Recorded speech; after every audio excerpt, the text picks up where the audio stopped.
All right, in this video, you'll better understand, hopefully, a second G protein that is part of the protein synthesis machinery. And that G protein is elongation factor G.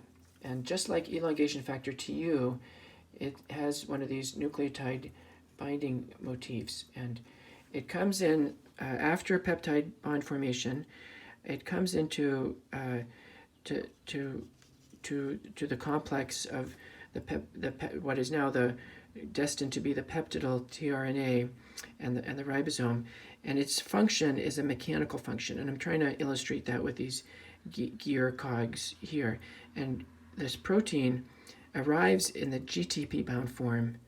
It hydrolyzes GDP to inorganic phosphate and GTP.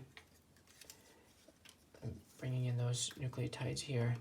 So after hydrolysis, after undergoing the transition state, there are conformational changes in this lever arm, and when inorganic phosphate leaves, this protein is able to produce the precise mechanical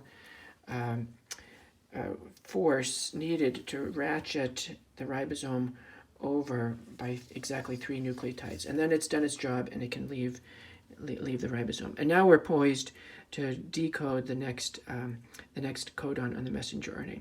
It's very important that this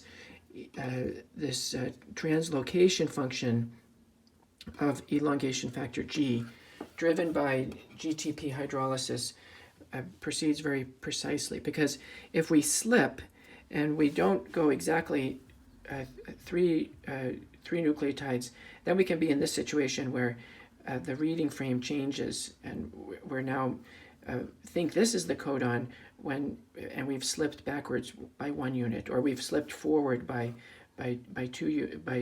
4 units instead of exactly 3. So precision in this mechanical motor protein driven by GTP hydrolysis is absolutely essential to keep the ribosome in the correct reading frame, and it provides the mechanical force needed to move this very large machine along the messenger RNA.